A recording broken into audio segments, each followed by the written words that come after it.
Recognize Bill and Melanie Silva in the upper right-hand corner. That's Melanie that I'm on. The upper right-hand corner. Diagnostic. Yeah.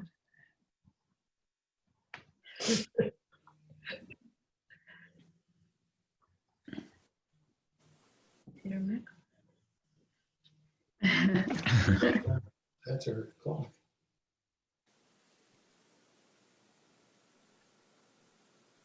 Okay. Yeah, that's her clock.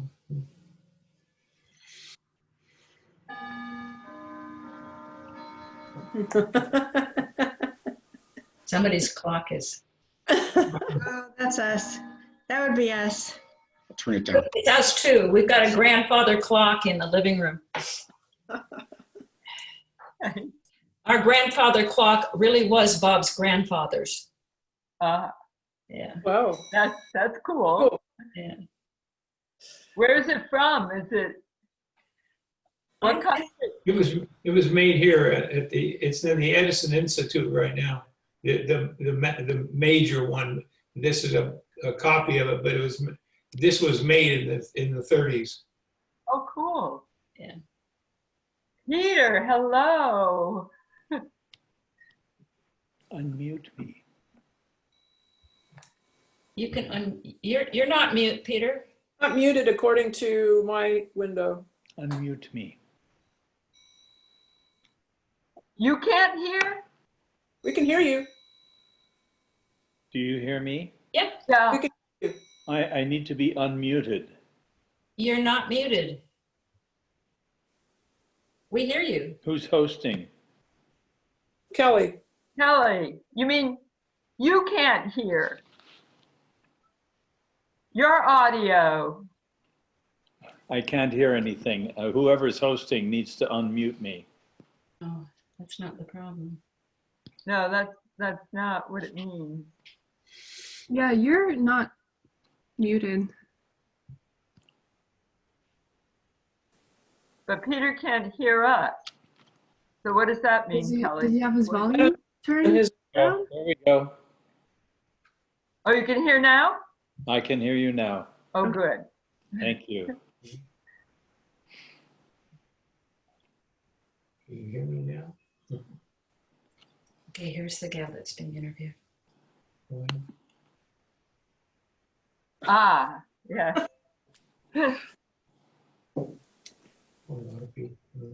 So what we can do is go to speaker view. So then when Right. when she does the interview, we'll switch to that. Yeah.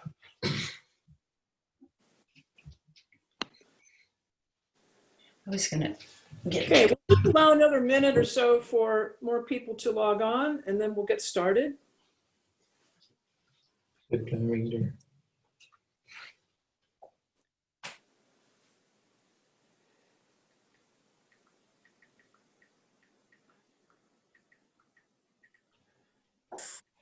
Yours is empty unless you want another cup. No. There she There we is. are. Hello, JoAnn. Hi, Suzanne. How are you? I'm very fine, thanks. Kelly, thank you for your help. You turn the volume up a bit. I will.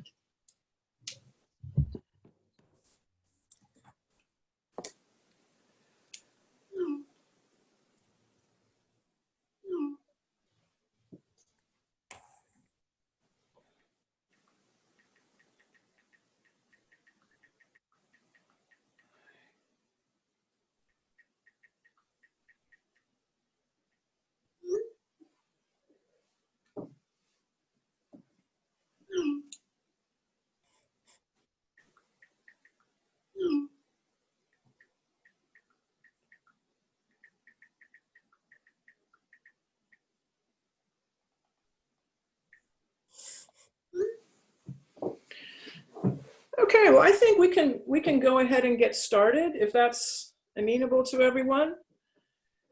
First of all, I would love to welcome all of you who are joining us this morning for our interview with JoAnn Falletta. And I'll start with giving you a little bit of a background about her. So JoAnn is a 3-time Grammy winner and a trailblazer for women in music. She is also a champion of new music, as well as rediscovering and recording music from the late 1800s and early 1900s. Her conducting gigs have taken her all over the world, with 100 orchestras in North America and many of the most prominent orchestras in Europe, South America, Asia, and Africa. She is currently the music director of the Buffalo Philharmonic, principal guest conductor of the Brevard Music Center, artistic advisor for the Cleveland Institute of Music, and the artistic advisor for the Hawaii Symphony Orchestra. She has held music director posts for the Virginia Symphony, the Long Beach Symphony, Denver Chamber Orchestra, the Women's Philharmonic in San Francisco, and was principal guest conductor of the Ulster Orchestra in Ireland. JoAnn has introduced over 500 American works, including the world premieres, numbering into the 100s. Hailed for having Toscanini's light control over ensemble, Bruno Walter's affectionate balancing of inner voices, Leopold Stokowski's gutsy showmanship, and a controlled frenzy worthy of Leonard Bernstein, she is a leading force for the music of our time. She received her master's and doctorates from the Juilliard School, and we are very, very thrilled to have JoAnn guest this morning. Sue, thank you. I am very thrilled to be here. And I do want to tell you a little bit about Sue and my journey together in the Women's Philharmonic. But before that, I want to express the hope that you are all okay and doing safe, keeping safe and doing well there. We are constantly reading and thinking of you and seeing what's happening in California, and just to hope that you will be safe and that things will be getting better. But everyone is thinking about you all. Sue and I have had a wonderful experience together, at least for me, Sue, it was wonderful. And that Awesome. we worked together for 10 plus years at an organization called the Women's Philharmonic in San Francisco, which is unfortunately no longer extant, but was, I think, it was a life-changing experience for me. And I think it really did change the acceptance of women as composers. And that was our goal. The Women's Philharmonic was, everyone in the orchestra was a woman. Sue played principal trombone for us for all those years, brilliantly.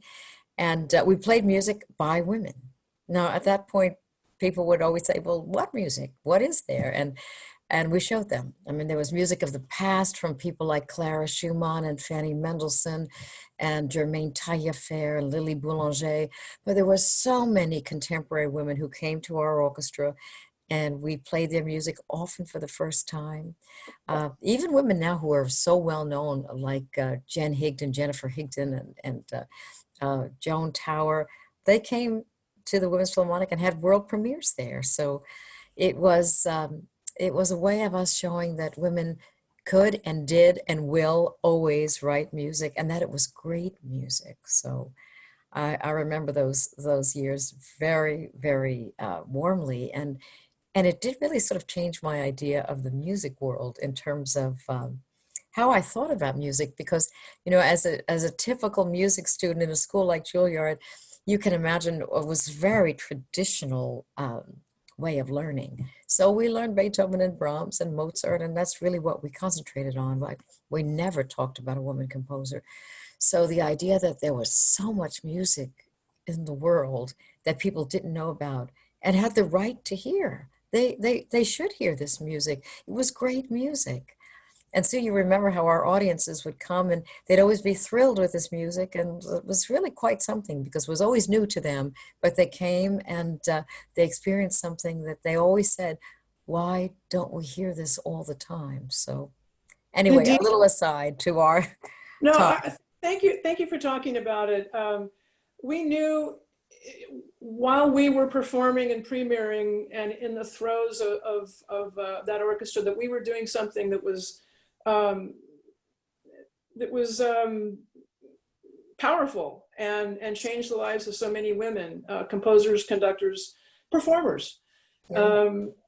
And I look back on those years now as absolutely some of the best. And so much of it is because, one, working with you, but also working with living composers. my God, what a wonderful process to get a brand new work and step through it, work through it with the composer there on site, receiving guidance, and then being the first to perform it.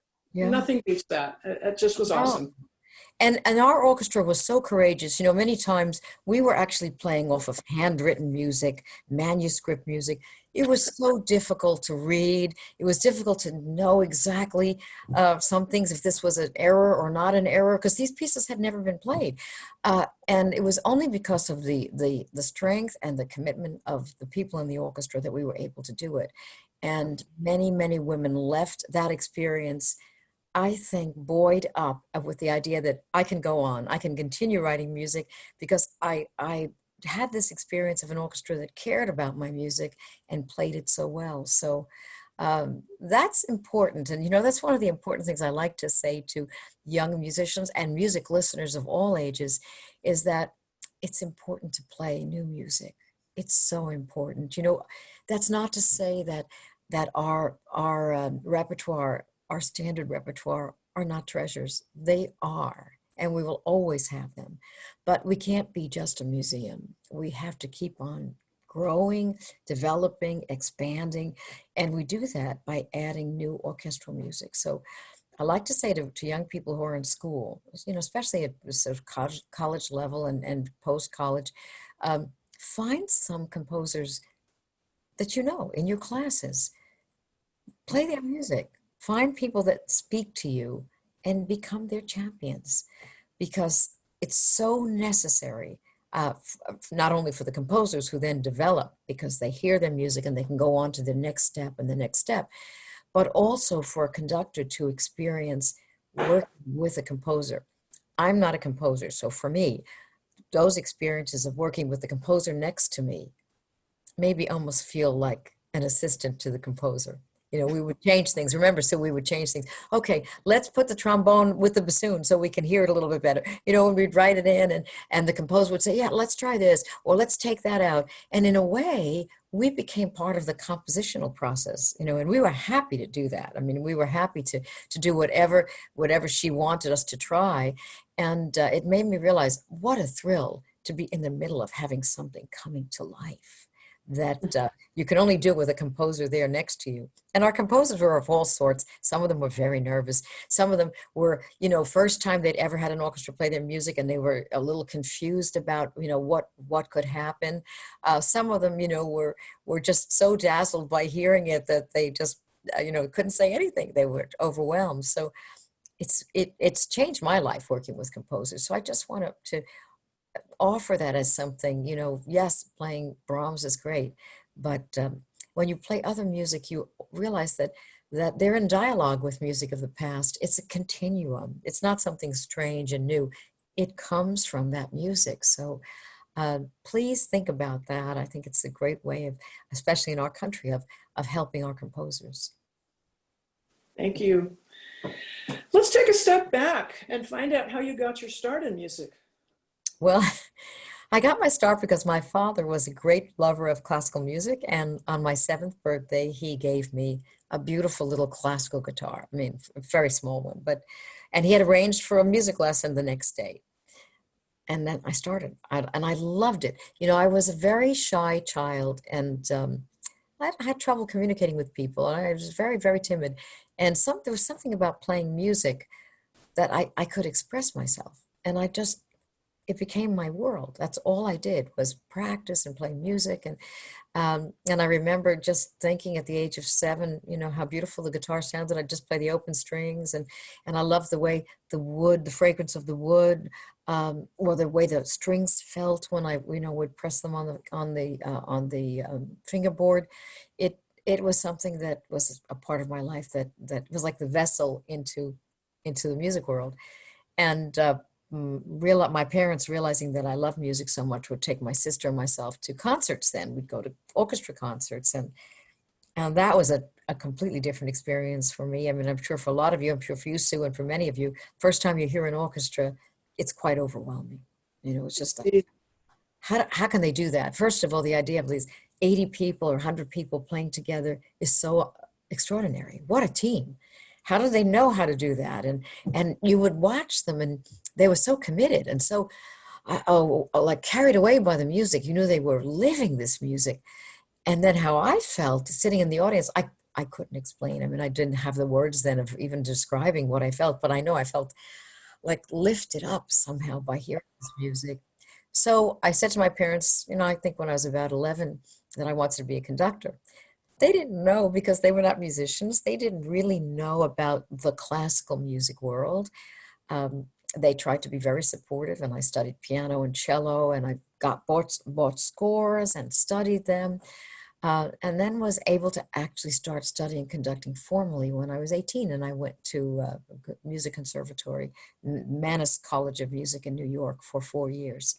So I can't remember a time when music wasn't the center of my life, but I feel like it's the most beautiful life to have. I mean, to be in the middle of music. So how would you describe your role as a conductor? I think the role of a conductor has changed since maybe 50 years ago. How would you describe it in today's world? It's very different, Sue, and it's very different in a healthy way, in a really much more holistic way. But people are surprised. Like I know that friends of mine will say, "Oh, you're the conductor of the group. Well, you're really on top of the pyramid. There you are, right on top." And I would say, "No, you would be surprised. The opposite is true. It's an inverted pyramid, and the conductor's on the bottom. And the conductor is the one who enables the orchestra, who creates a landscape where they can be excellent. That's the job of the conductor. As you know, you think about it, the conductor doesn't make any sound. The conductor doesn't really contribute to the fabric of the music in a sonic way. But the conductor creates a situation where excellence can flourish. So thinking of the conductor in that way, that the conductor has responsibility, not that the conductor is the emperor on the top of the podium, but rather that the conductor has a responsibility. And people think that the conductor is always in charge of everything, and that's also not really true, because the best conductors know how to come in and out of the orchestra. There are times when the conductor is really tied right into the orchestra, helping that orchestra stay together. But then there are times when an oboe is playing, the conductor steps sort of gives a little more space, or when the violas are playing something on their own, gives a little more space. So actually the center of leadership is changing all the time in an orchestra. It's going back and forth, and the conductor tries to be present in the right way at the right time every second that the orchestra is playing. So it's a different concept, I think. And I like to tell young musicians too, who sometimes come into the orchestra for the first time, and say, well, I'm just going to look at the conductor all the time. I'm going to follow the baton, and that's what I have to do. And that's really not what it's all about. Conducting and playing in an orchestra is actually playing chamber music. So yes, you're keeping part of your vision on the conductor, but you're also keeping your ears wide open. You're listening to all of your colleagues. You're responding to your colleagues. It's like playing chamber music. You're leaning on the edge of your chair into that orchestra, playing together. You're not abdicating responsibility. And I always like to tell people that don't abdicate responsibility in an orchestra.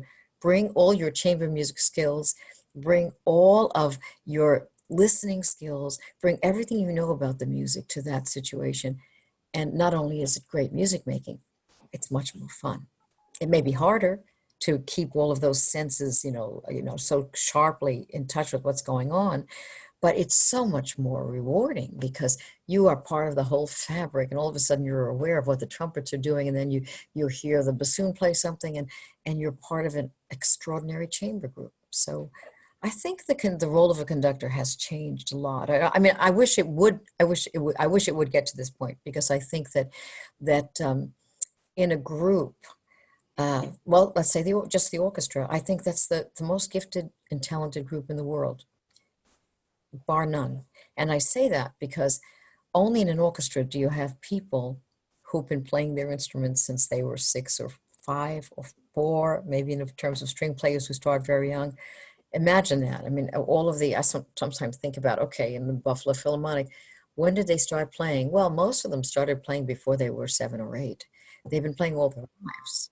They've practiced how many hours a day, especially when they were in school? They may have been practicing 6 or 7 or 8 hours a day. How many music lessons did they take? It's just astonishing when you think about the training of a musician. And then when you have 80 of them there, it's just the force field of talent is astonishing. So the job of the conductor is really to be able to release that, to be able to give the orchestra musicians a way of playing so that they can be at their best. I like to think that the conductor makes the orchestra musicians freer so that they're not worrying about, oh, I have to make sure I play with everybody, so I'm going to be watching everybody and just playing. No, the conductor establishes a frame so that every individual musician can play in the best way they can, with the best sound, with the best approach. Everyone is concentrating on what they're doing to the highest level. So it's very much more complicated. But, anyone who plays in an orchestra, I think, knows that. You get a sense that's a very complicated organism, right? Indeed. So, I mean, you're known for fostering an incredibly wonderful culture of trust, and really allowing the individual voices of the instrumentalists to come through and help inform your interpretation. So when you go from orchestra to orchestra and perform the same piece, how is that for you to have to play Beethoven's Seventh with one orchestra to another orchestra? Describe that experience. It's great. It's great to do it because it's always different. And Sue, you said something at the beginning of that that's very important for me, to let the orchestra inform the performance. So, I mean, I think it's very sort of static and paralyzing to come to an orchestra as a conductor and say, this is the way it goes. I did it last week in Philadelphia, and now I'm doing it here, and this is the way it goes. No. Because every orchestra is different. I mean, it's made up of completely different people with different ideas of making music, different personalities. Even sections have different characters. So you want to sort of give space to hear what the musicians are telling you. So my goal is we leave this orchestra, and it was their Beethoven Seventh. It was informed by them. And that doesn't mean I can't say, okay, you just play it. No, I mean, I have to lead them through it, of course, and I have to make a lot of decisions. But most important, I have to be listening to them. I had a case of this happening recently. I was conducting in Stuttgart. And the orchestra in Stuttgart first of all, it's a very nice orchestra, very, very warm orchestra, and very excellent orchestra. And we were doing Tchaikovsky 4. And after the big brass at the beginning, there's the first movement and the first theme. And many of you know that Tchaikovsky 4 is based upon the idea of fate, that our lives are ruled by fate. And there's nothing we can do. We just try and find happiness in our lives. So it always seemed to me that it was an anxious kind of sound, anxious and nervous, as we start to think about, moving through our lives with fate looking at us. And I took the tempo I've always taken many times, which is a little bit on the fast side. But the orchestra in Stuttgart played it very slowly. And we immediately stopped, all of us, and said, okay, let's try it again. Same thing. They played the tempo they probably played for 50 years. And I was conducting the tempo that I'd always taken with, mostly American orchestras, but others as well. And I realized that in a sense, that tempo that they were playing was part of their history and part of their personality. And rather than say, no, we're going to play it my way now, and just that there would be a way for me to sort of compromise. I could meet them halfway, and they were certainly willing to try and come to some point where I would feel good about it too. And we compromised. We started with a slowish tempo, and then I was able, as you know, and as you go on in a piece, of picking the tempo up slowly. And it was a wonderful, happy experience, but I had to accept and embrace who they were. That was, one example of that. The funny story that James Galway always tells me, which will give you a sense of this, is he was the principal flute of the Berlin Philharmonic. And he tells a story of he was sitting next to the principal oboe, and Daniel Barenboim, as a young man, was conducting, a very young conductor was conducting them. And the Berlin Philharmonic played everything long. They liked everything legato. And so Daniel Barenboim was trying to get them to play things short. No, play that staccato, bring out that rhythm, play a little shorter. And they did it. And then as he said, left the rehearsal hall, the principal oboist turned to James Galway and said, Jimmy, that's not for the concert though. That was just for rehearsal. And the concert we're going to play it the normal way, right? So it was, no matter what he said, they were willing to try it, but no, I mean, that was not the way they played it. And he wasn't saying that in a mean way. He was just saying, but that was just like, I don't know, but we're going to play it the way we always do. So, so part of it is understanding the culture around you but then offering them other ideas, because I think the way I like to think about a conductor is that we try and offer other possibilities. It's not a question of, no, that's not right, or no, that's too loud, or no, that E flat is sharp. No, it's not really that. Those are details that are actually usually work themselves out as you play through the piece. But the idea of thinking about something in a different way, that's what the conductor can do. And Sue said something about trust. I think that's key. Trust. You know, the musicians have to trust that the conductor is there to support them and encourage them. And that gives them the sort of the courage to try something different, to be creative, to maybe even go too far. Let's say they're trying something that's just a little bit, doesn't work, you know, it just doesn't work, and they have to sort of recalibrate. But it's okay. And it's great because they tried it. And so they knew how far they could go. So trust is very, very important, you know, that we're all there for the same reason, and we're all there to make great music.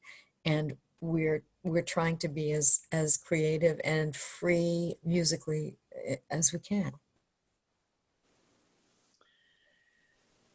And I completely agree. I mean, I remember in the Women's Philharmonic how you would allow us to try out things in very many different ways. And I remember one time it was, we actually were playing The Nightingale by Stravinsky. Often our concerts at the intermission would be a performance of a 20th century composer. And there was a muted section, and I was trying to get the mute so it sounded just right and what you wanted. And there was this one at one point where it sounded like a burp, and you just laughed out loud.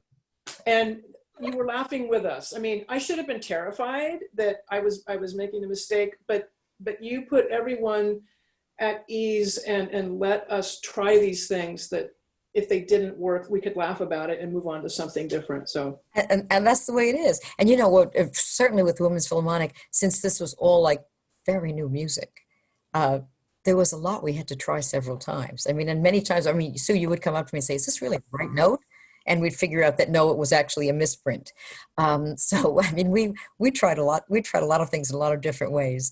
But that's the idea. I mean, music is still, it's living. You know, you don't want to try and listen to a recording in your head and try and make it sound like that. I mean, that would be so boring. But the musicians in an orchestra have to feel that there are not any negative repercussions. If they're going to try something, you just let them go.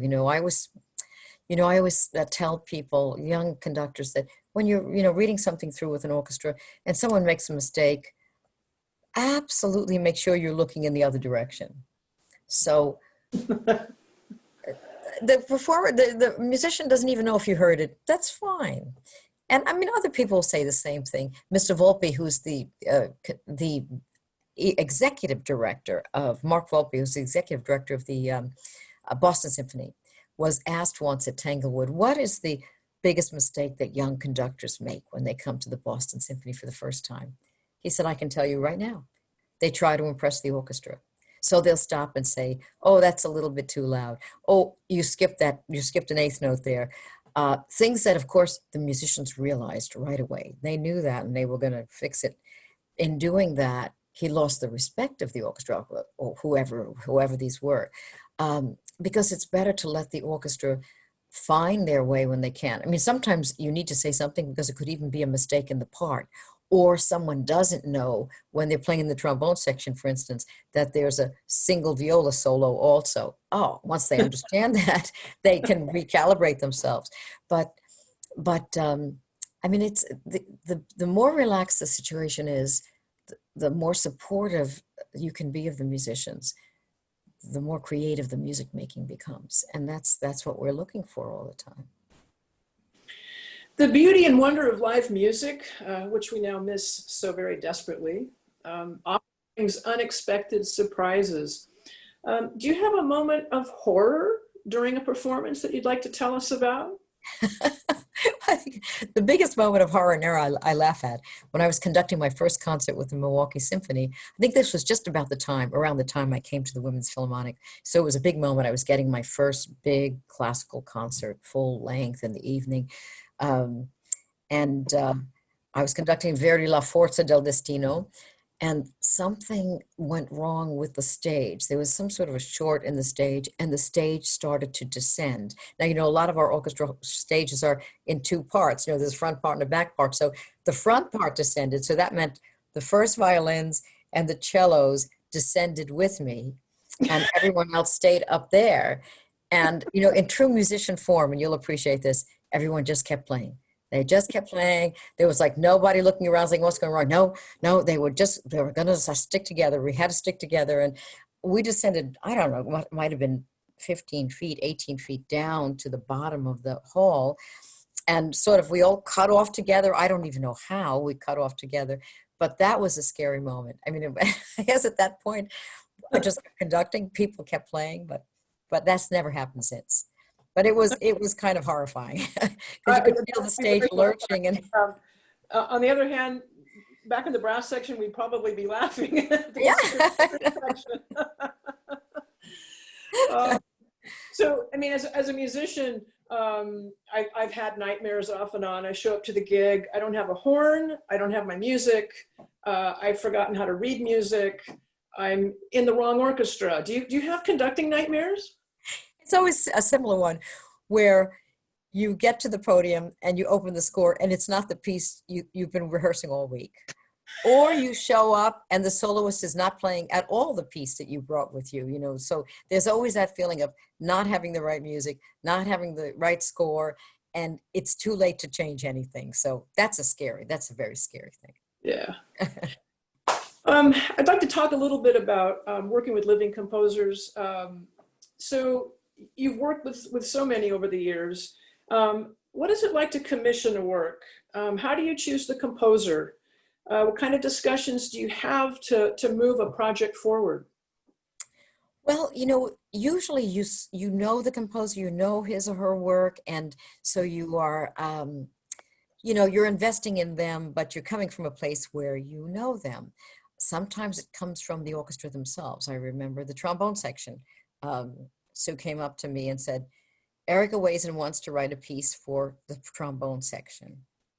And I said to them, well, I love Erica Wazen's music. I'm sure you probably know his music. He writes for brass all the time. But we don't have any funding to really commission a work in this year. And they said, oh no, we asked him to do it for free. And I'm like, oh my gosh. And he said yes. And Eric gave it to us as a gift. I mean, it was very generous. So with that, we spent a lot of time, the five of us, Eric and me and the three trombones, talking in detail about what they wanted. They wanted a concerto that would highlight the fact that they'd worked so diligently on blending their sound and that they were a section, and it was to be a section concerto, not really so much individual playing, but that they could play so beautifully as a unified voice. And he wrote that for them. So a lot of times it comes from a musician who has an idea for something, but you never know. I mean, the things guidance usually give composers is how long or some range, 12 to 20 minutes or 20 to 25 minutes, because you know where it's fitting on a program. Many composers want to know what else is on the program, just so they know how their piece is going to fit in. We tell them how big the orchestra is. They may come back and say, yeah, I want to use all those people, but could I have a cellist as well? Yeah, okay, we can certainly bring in a cellist. And so it's always a surprise, though. It's always a surprise. And I just did a premiere of a big, and this was very risky. This was a 2-hour piece by Richard Daniel Pork called "The Passion of Yeshua." Yeshua, the Yeshua being the name of Jesus in his language, in the Hebrew language. 2 hours. But Richard was set on this, and he was set on it for 2 reasons. He wanted to explore putting this last day of Christ's life back into his milieu. He was a Jewish man, spoke Hebrew, lived among Jewish people, and to create that environment in this piece. And a lot of it is sung in Hebrew. But even more interesting to me was the fact that he felt that in the tellings of the Passion, the St. John Passion, St. Matthew Passion, and many others, women never spoke. Women had no voice, yet they were always there. They were the ones who didn't run away. They stayed and they were courageous, but they were never allowed to say anything in these passions. And he said, I'm going to change that. So the 2 very important characters are Mary, the Mother of God, and also Mary Magdalene. So I was very intrigued by that. And we worked on that closely, and we worked on it for a long time together. And, we argued over some tempos, Sue. I have to say that. We argued over some tempos. And in some cases, I think he was absolutely right. And in one case, he told me, you were right about that ending tempo that you took. You were right about that. And he was right about the opening tempo. So, but that back and forth is so thrilling. And to see something new happen was amazing. Yeah. In the spirit of honoring the now memory of Ruth Bader Ginsburg, who we lost yesterday, you got to meet her. I did. I got to meet her twice. And, I'm sure she didn't know this, but just because of how brilliant she was and how serious she was a little frightening. I mean, people were a little frightened to approach her, but I knew that the one thing that she always liked to talk about was music. I don't know if everyone knew this. She was a passionate music lover. I mean, she adored music. She went to operas, especially were her thing, but she adored all kinds of music. So I remember once being on a line to meet her, and I was told by the person coordinating it, said, all right, 1 minute only, 1 minute, just say hello and get off the line. So I went up there and I introduced myself, and she started talking about music and opera, and like minutes went by and I could see this woman glaring at me, but I was just listening to Ruth Bader Ginsburg. And I had dinner with her last year, and I'm so glad I had that chance. And she was just an incredible person of integrity. I mean, it's just complete integrity, honesty, and a beautiful person. And she talked about her family with such love. It just was amazing to be with her. So I felt very sad last night when I heard that. And, I think we all want her to live forever. But I think she's going to go down as a real hero of our time. She is. Well, in that spirit, how can music address social justice, diversity, and inclusion? And how can we bring the orchestra into the 21st century? I'm glad you asked this, Sue, because we're all pondering this. The orchestra certainly has a lot to do to make change happen. And I think all orchestras have been working on this. Certainly Buffalo has been working on this. But the events of this past summer have really made me think about what I can do personally to address it. And so I spent a long time studying repertoire that I didn't know, diverse repertoire by composers I didn't know, both living and deceased, African-American, Latino, unknown people. And I found an amazing amount of great music, because my feeling is if we're going to make a case to support and to celebrate people, we give them their best, so that we present not because we have to, but because we're in love with the music. So having a little extra time, I was able to find so many wonderful pieces. And we're going to do that. And so we did the same thing with women. We weren't playing women because we wanted to play women. We're playing women composers because they were great. And we gave them that attention to, to a great performance because we value this music, and it is. I mean, it's great music. So I think we have to do that as an orchestra. We have to change our repertoire. We have to diversify. We also have to change the kind of soloists, and we're doing that a lot in Buffalo. We have been too, because our city is very diverse, and in terms of who we see on our podium as guests, who we see as guest violinists, guest artists, guest singers, guest conductors.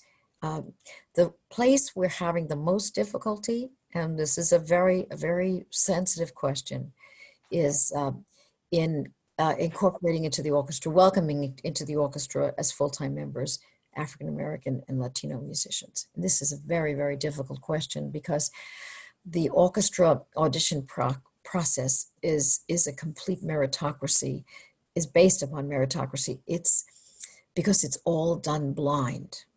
It's all done without seeing. And that was instituted many years ago because women were discriminated against. Yeah. And there were great women who just couldn't get a job because the German conductor didn't think women should work. So he wasn't going to have a woman in the brass section, that's for sure. He didn't feel comfortable with that. So once the orchestra world instituted this policy of everything is behind a screen, we don't know anything about the person, we don't even see their resume, nothing. When we hire someone in Buffalo, we hire them by a number. Number 47 has won the job. We know nothing about them. And we like it that way because we know we're being completely fair. Absolutely fair. And I've talked to the musicians, of course, based upon all of these issues in the summer about what they think of the screen, the screen, and they are all for it because they say it protects them from not being fair. I mean, if you know your friend, there's your friend playing, you see your friend, it's very hard to say, well, I know he usually plays better than that. I want to give him an extra edge, but you can't do that. It has to be who won the audition. And for the people taking that audition, you might not have thought of this. The people taking your auditions very often are people who are your substitute players, who are always there with you when you need an extra clarinet or when you need more string players. There they are. They live in the community and they're great players and they come and help you. Well, they'll take the audition. Suppose it's an off day, which every player will tell you, you have an off day sometimes in auditions. They want to be anonymous so that they don't feel that we might be disappointed in them. They have that luxury of being anonymous. So we can't come up with a better solution. I mean, I keep thinking about it, and I think, of course, I know what the solution is, but it's a long-term one. We have to go way upstream and start helping people of diverse backgrounds when they are children. We have to make sure they can get an instrument, that they can get teachers, that they can go to summer festivals, that they can really have a chance to excel, because then they'll win these auditions. But it has to start when you're 7 and 8 years old. Indeed, it has to start very early in elementary school. Yeah. That brings me to the youth orchestra. It's, for me, very gratifying to be able to work with Youth Music Monterey in my older years, and to help guide and lead them. And the youthful exuberance and energy is fantastic, and it absolutely gives me so much hope for the future. Have you conducted many youth orchestras, and is it any different than conducting a professional orchestra? Well, in the summer, I do work with a lot of young people. I don't usually in the course of the year, but in the summer, I go to a lot of festivals, and I love it. I love it. And the youngest orchestra that I work with is at Interlochen in Michigan. And it's an orchestra of high school students. You can't come to Interlochen if you're over high school age. And we tackle big things. I mean, there are no arrangements of things. We do the real stuff. And it's always a little frightening, I will say that, because we have our first rehearsal on Monday. We get up very early at Interlochen, like the rehearsal starts at 8, and we're all wearing our uniforms, and we're very into it. But when we start Tchaikovsky 5, like we did last year for the first time, it's not easy. And the young people will sometimes say to me, we're never going to be able to play this. We can't play this. I said, oh no, we will. Don't worry. Don't worry. And then of course they go to the lessons and they go over some hard spots. And slowly, slowly, slowly over the course of the week, it gets better. You've probably had this experience. And then at the end of at the concert, it is for me the most glorious feeling because they are successful. And they're successful and they never thought they would be. Just 5 days earlier or 6 days earlier, they never thought they would ever play that. And yet they do. So it's miraculous. It's affirming. It's a life experience that's going to change them. And I'm sure for everyone who goes to that concert or is a part of that concert, it's so joyful, isn't it, to see that happen? Are today's younger musicians different from older musicians? Do the younger ones bring more to the table than just playing? Oh, sure. Sure. We see that even in Buffalo because we have a number of people who've been in the orchestra even 5 decades in their 70s. Even we had someone at 85 just retire recently. Those people have such a wealth of understanding of the music and the repertoire. They played everything and they know how to approach everything. But when we call out that number, who's won the new viola chair, invariably it's someone who's under 25, someone very young, because they're trained to win those jobs. You know, they know how to take those auditions. They technically can play very, very well. And that's what an audition usually just reveals, technical skill. So the chemistry to me is fantastic because these young people come in, all of a sudden they're there, it's their first job, they're getting a good paycheck and they're thrilled. They're just so excited to be there. And, you know, they're sitting next to someone who's played everything and maybe is a little less excited to be there, but you know, their excitement is kind of catching. When they're excited, the older person, yeah, okay. And their energy level, they never get tired. They're just playing everything. And yet the older person can help them. You know, for someone who enters an orchestra like Buffalo, we would play a lot of different kind of repertoire, a lot of new music, but also pops concerts, youth concerts, special event concerts, even rock concerts. You can sometimes have 4 concerts going on in a week. And for someone coming out of school, they have no idea how to approach that. It's just too much music for anyone to learn in 1 week. So they rely on the older people in the orchestra to tell them, okay, yeah, don't worry about this one. You know, it's really, you can't even be heard. And but look at page 12. There's a really difficult spot on page 12. You're going to have to practice that all week. So that kind of support that they get from their colleagues, but it's a wonderful chemistry, I think, and they are different. And you know what makes me very happy? Sometimes we get kind of maybe a little bit pessimistic about the future of classical music. I mean, not always, but sometimes we feel a bit pessimistic. When we come back after COVID, are people going to feel safe about coming to the concerts? Will we be able to give concerts again? And but when I'm with these young people in the summer, they are never pessimistic. And I ask them sometimes, we have little talks, and are you worried about the future as a musician? No. Are you worried that we won't have orchestras maybe in 25 years? No. I said, well, why aren't you worried? Well, we're worried. And they said, because we're going to change it. We're going to make it work. We love this music and we're going to make it work. We're going to make everybody fall in love with classical music.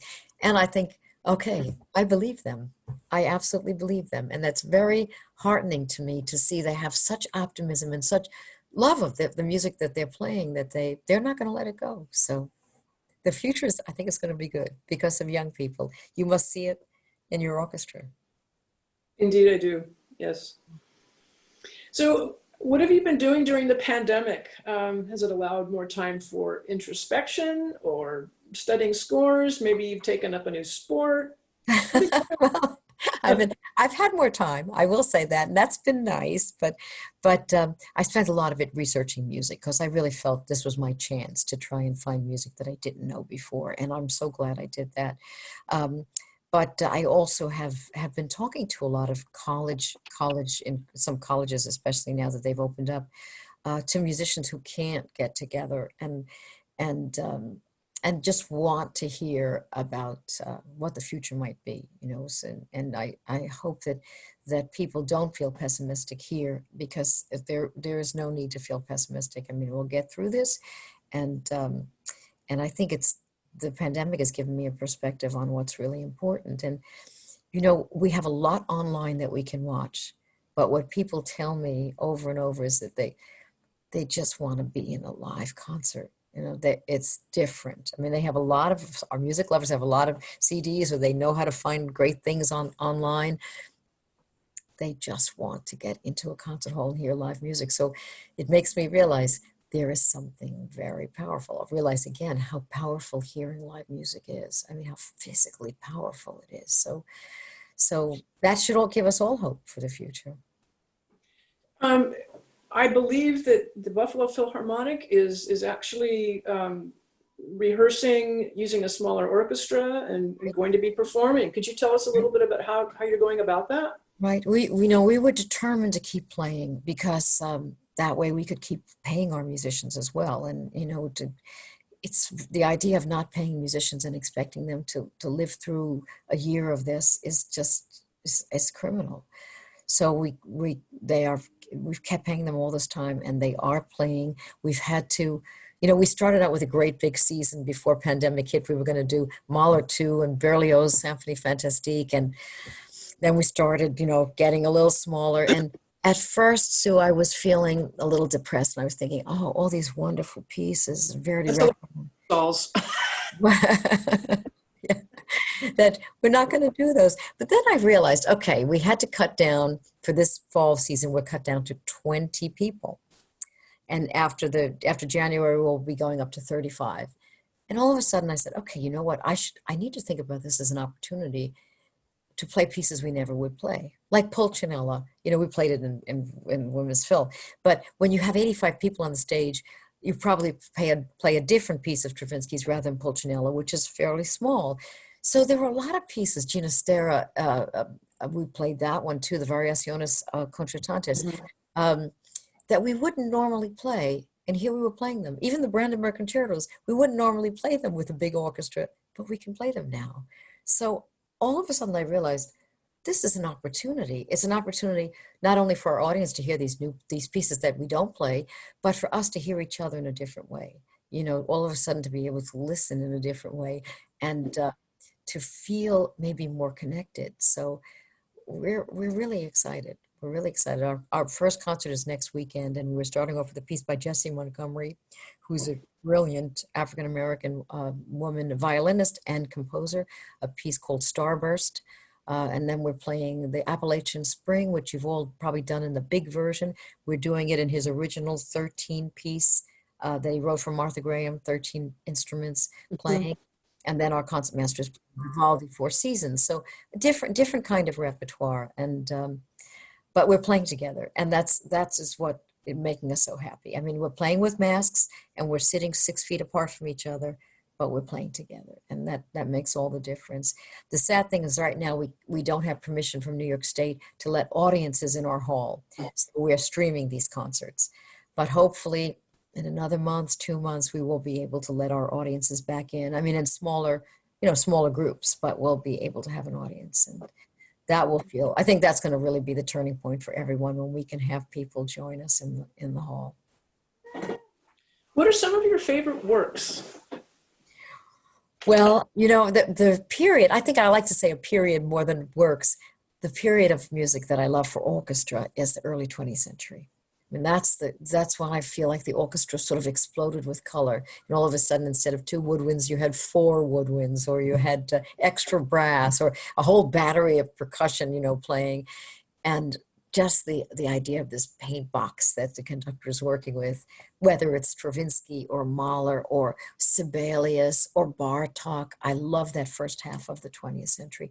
I also feel too that, you know, the first half of the 20th century was a very challenging time in the world, with both world wars happening in that half century.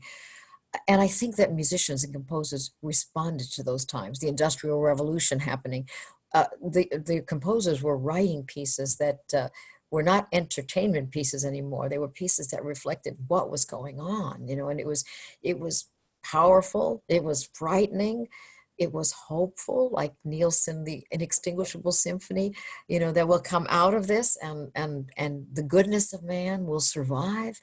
That's the, I don't know, I've been very attracted always to that period because so much happened. Mahler also in that period. I mean, so much happened in the world, and that was reflected in the music. And we played a lot of those pieces too there at the Women's Film. Well, at this point, I would like to know if anyone has any questions to ask of JoAnn. You can put them in the chat, or you can just raise your hand. Leslie, why don't you unmute yourself so we can hear you? Okay. She was saying that her one orchestra is playing with masks on. I wondered what happens with the woodwinds and the brass. We have masks for them. I don't think they're going to wear them. We have them there, but we do have plexiglass. If they don't feel comfortable wearing the masks, we have plexiglass to sort of, yeah, they would, I mean, there are such things where, you know, there's a little slit so you can put the instrument in your mouth, but you know, with professional musicians, they agonize over how they sound and the exact way they're playing, and to either have them play through a mask, or some of them, the brass is going to try putting a little cover on their bell so that hopefully won't change the sound but will inhibit the aerosol distribution. We might try those. I mean, we're going to try, we're starting to introduce woodwinds slowly. I mean, we have the 3 woodwinds in Appalachian Spring. They're going to be sitting a little bit further back, but we're going to do it. We're going to do it. And, you know, it's not easy. And, you know, different orchestras have tried in different ways, but in the end, we have to be safe. We have to keep them safe. And that's very, very important. And I think as we get towards a vaccine, things are going to be, you know, we'll be able to feel a little bit more comfortable about moving closer. Here's another question. Is there a piece that you consider the most formidable, hardest to get right with an orchestra? Wow. Oh, you know, I think the hardest piece I ever did was Mahler 8. And I think it was partly from just the hugeness of it and the sprawling quality of that piece. It was just hard for any of us to get our arms around that. And there was another piece like that. I don't know if any of you have done Bernstein Mass. That is a fiendishly difficult piece, really difficult. So, but that's the fun of it, I guess. Okay, Peter, do you have a question? JoAnn, you're carrying on a tremendous tradition of musical leadership in Buffalo. For many, many years, it's had such great, exciting, and intelligent leadership. Is there an ethos about the orchestra and the community, or a sense of responsibility and direction that you see and that you expect to carry on and develop further? You know, that is a wonderful question, because Buffalo really is a unique orchestra. And I will tell you that you're right. When I became music director in Buffalo, I felt quite daunted by following in the footsteps of people like Michael Tilson Thomas and Julius Rudel, Semyon Bishkov, incredible conductors that they had really all of their lives. Joseph Cripps, just William Steinberg, it's just amazing. So I think because of conductors like that, the orchestra has built up a sense of responsibility to excellence because of that. And we also have a very beautiful hall. I mean, it's very plain. It was built by Saarinen, a Scandinavian Finnish architect. The sound of the hall is beautiful. And so the sound of the orchestra has grown up in that hall. We only play in that hall. And so it's kind of gotten its personality from that sound that they hear on the stage. It's quite a European sound, I think, and maybe that goes back to Cripps and Steinberg. They play behind the beat, and some of you know what that is, you know, where an orchestra responds a little bit after the conductor And I think that also gives them a beautiful sound quality because they have the time to see and then play. But the most wonderful thing about Buffalo is that the orchestra is so loved by its community. And it maybe can only happen to this extent in a city like Buffalo. Buffalo is a very poor city. It's a very beleaguered city. It was 100 years ago a very wealthy and important city because electric light came to our country for the first time from Buffalo, from Niagara Falls. But it had fallen after that on very hard times. And it's a Rust Belt city, which was heavy industry, Bethlehem Steel, etc. That is no longer there. The city has had, tremendous trouble. And I think that the decision, somehow, collective decision of the community to say, we're not ever going to let go of the orchestra. We're going to take care of it. And it's important to us and we love it. No matter what else is happening, we have our orchestra. And I think the orchestra feels the same way. The orchestra was created as a WPA project, a Works Progress Administration, simply to give jobs to people. I mean, it was really bad in Buffalo. So it wasn't an orchestra that was created by a wealthy board. It was created by the government just as, to keep people alive. And so the orchestra feels very connected to the people of Buffalo, and that's kept it going. I think it's a very, very special culture, Peter, and thank you for asking that, because I'm very proud of that culture, which really has nothing to do with me, but has more to do with Buffalo and its caring about what's important to it. Thank you.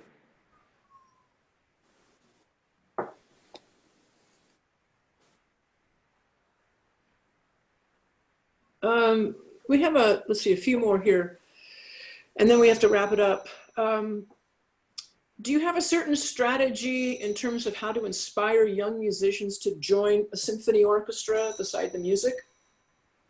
I think it's the fun of it. I mean, it's really fun.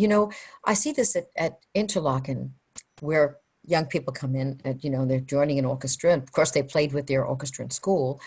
But most of these young people are a little frustrated by their orchestras in school because they're not at a level, and they want to be challenged. And all of a sudden they come to a place where they don't feel odd. They don't feel like the one odd person who likes classical music. And I don't know if any of the younger people listening have ever felt that way, like, boy, I'm the only one in my class who listens to Tchaikovsky. No one else even knows his name. Well, all of these kids feel exactly the same way. And they come and all of a sudden they're with hundreds of other kids who love Tchaikovsky and who want to play Beethoven. And it's like, yes, this is what I'm about. So that sort of colleagueship, where you find friends who really understand and love the same things you do, I think that's a great part of in an orchestra. And I hope that people do feel that way. When you're in an orchestra, you're sort of a family. You have people around you playing all different things, but you're unified in that you love this music. With young musicians, how do you balance giving tough critical review or suggestions, which are often needed, while not deflating them in the process? I think that's very important because, young people can be very sensitive to not only to the conductor, but to their colleagues. And, it's tough at the age of 13 or 14, taking criticism or especially when your colleagues are sitting around with you and being competitive a little bit with your colleagues and wanting to be the best. All of that is good. I mean, it's good. Wanting to be the best is good. But I think the conductor has to first of all convey the idea that this is, that we're making music together and this is where we are right now and it's okay. It's not going to sound like the Berlin Philharmonic, but it's going to be more exciting than they are when they play their piece. We're going to be more excited about it. So the idea of accepting what you have and also working with it. I mean, I usually get a sense of which young people like to be challenged and don't even mind being challenged publicly. Like I might say to the bassist, that's not really clean. Can we try it and really make every 16th note be heard? Oh, they're there. They want to do it. But you might have a flutist who's a little sensitive and just maybe not playing the rhythm correctly. Maybe you'd say that to her in the intermission or after the rehearsal. So there are ways of sensing who responds better to what kind of guidance. But there should always be the feeling that we're doing this together and we support each other and we celebrate each other. And that's really the best thing for, I think, young people who are trying to be great. I think that's a great way to end this this terrific interview. We're past the 1 hour that we promised JoAnn. Well, I had such a wonderful time, Sue, and I just enjoyed the questions. I'm sorry I can't see you all, but I know you're there, and I'm just so happy to have had this chance. And I want to wish all of the young people who are in the orchestra. I know now is a tough time, not doing what you normally do, but you'll be back together soon, and I bet that first rehearsal all together is going to be pretty emotional. It will. But we're going to be having a lot of tremendous celebrations and parties and love fests, I think, once we can all get back together, perform together, and have the audience back for that shared experience. So here's looking forward to that. And thank you on behalf of Youth Music Monterey, our staff, our board members in attendance, our fabulous students, and our Angel Network, many of whom are in attendance, and our greater community. We thank you so very much for giving us an hour of your time today. Sue, thank you. It was my great pleasure and my privilege to be here. Thank you for asking me. You're welcome. Bye-bye.